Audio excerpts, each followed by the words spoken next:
Greetings, I'm Atul Singh. I'm the founder, CEO, and editor-in-chief of Fair Observer. With me is Jared Bernstein. He is at the White House. He's one of the Council of Economic Advisors there. And without further ado, just let's dive in. I was perusing the Financial Times just before our interview, and it turns out inflation is 10.7% in the Eurozone. And 11 out of 19 countries have double-digit inflation. The war is, of course, a key reason, but quantitative easing, some people say, is another. The chickens are coming home to roost. So what is your take on the situation right now? How long will inflation continue? And can the rate of inflation slow down? Well, starting with your last question, yes, the rate of inflation can slow down and has slowed down here.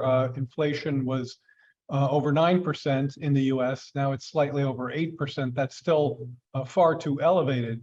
You also made an important point when you started out pointing out that this is a global phenomenon.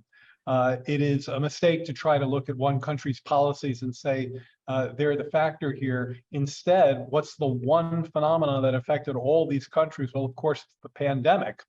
And one of the things the pandemic did was it really messed up, to use the technical term, the global supply chains. And while there was quite strong demand, particularly for manufactured goods during the pandemic, this is the idea that you're not going out to restaurants, you're not traveling, you're not going to hotels. Instead, you're mostly staying home. You might order a new sofa, you might order a new exercise bike. Anyway, that created real supply chain snarl-ups. But here's the good news. In the US, those snarl-ups are down significantly. One key indicator of supply chain pressures is down 75% off of its peak. So it has 1/4 of the way left to go to get back to where it was pre-pandemic.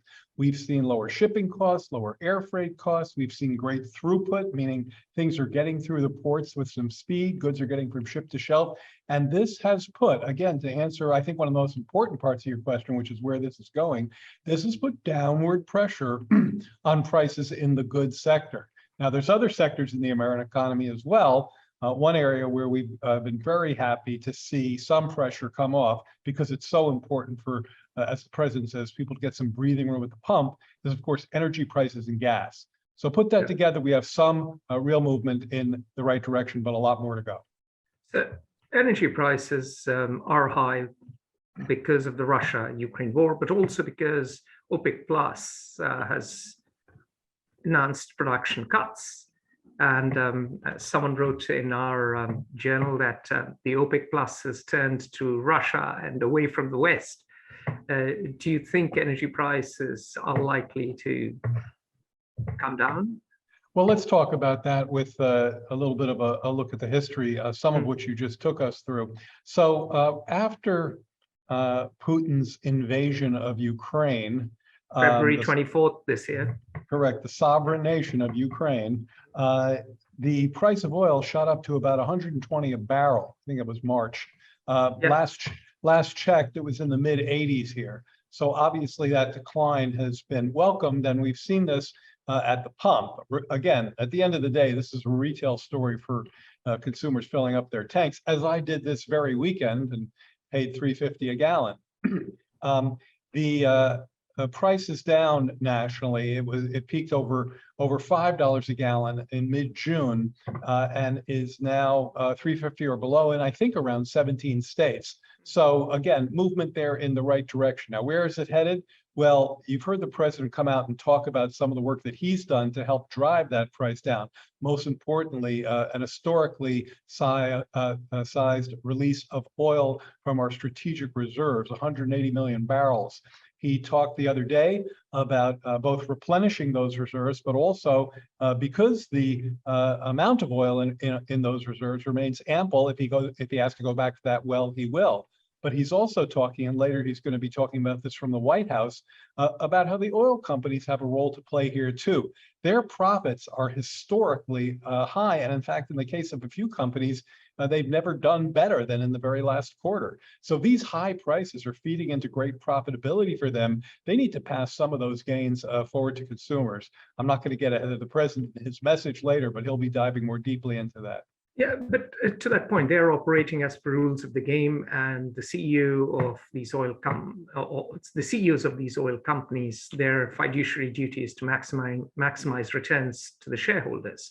I think it's up to the government to perhaps change the rules of the game. And as I understand it, prices are generally determined by demand and supply. So you could either lower demand, or you could increase supply. So hold on a second. Look, so first of all, those are all fair points, but I would never characterize the global oil market as a free or competitive market. I mean, you yourself a minute ago talked about OPEC plus. OPEC plus, of course.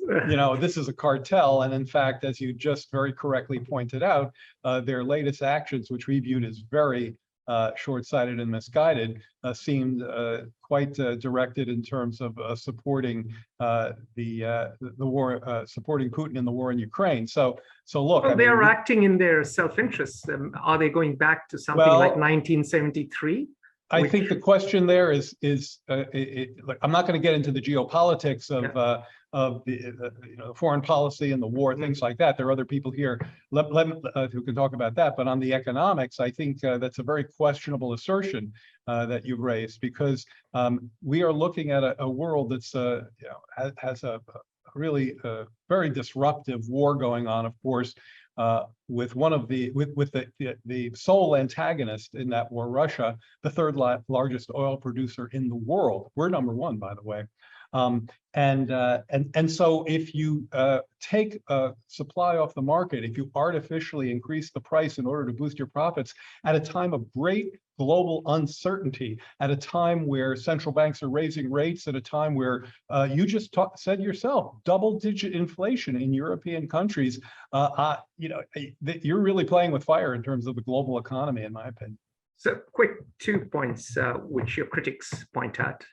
And they say, well, inflation was stoked to some degree by the 2021 colossal stimulus. And they say the other thing is you could always allow for fracking, you could always allow for greater boost in production in the US and countervail the pressures from Russia and OPEC plus. So your response? Well, first of all, the idea that fiscal policies were responsible for inflation, I think, is at least to some degree belied by the very introduction you made to our discussion, which is that inflation is elevated, and at this point considerably more highly elevated than it is here in every country around the globe. Now, but just sorry to interrupt, but The Economist said so, and it lambasted Bidenomics in this week's issue. So I'm taking this off The Economist. Please carry on.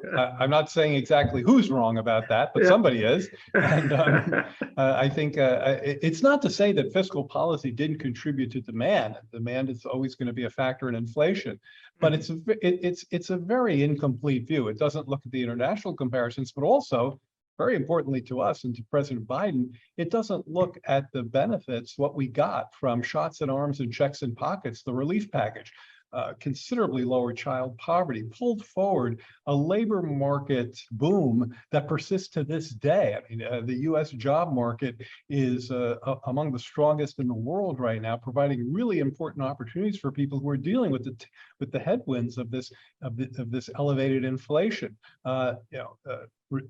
Nutritional support, reduced evictions, cities and businesses getting to the other side of the crisis. So it's a very one-sided view to simply look at a set of fiscal policies and not look at the bigger picture. We also talked about the supply side implications, the demand side snarl-ups, which I'm happy to report are improving as we speak. So I think that the policy track record is a solid one here. Question is, are we doing everything we can to ease these price pressures? And I've tried to explain in areas in which that's the point you didn't answer. The fracking, the increase the production at home point. Yeah, so there is some of that, and in fact, we've seen production go up a bit.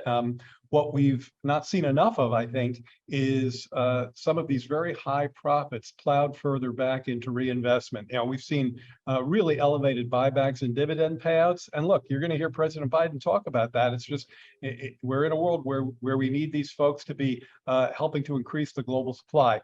I've got to jump on this. But quick question: will the Keystone Pipeline be back? Yeah, I'm not going to get into that, but I will. All right. Talk to you next time. Lovely speaking to you. All the best and thank you. Join the conversation at Fair Observer and subscribe to our YouTube channel.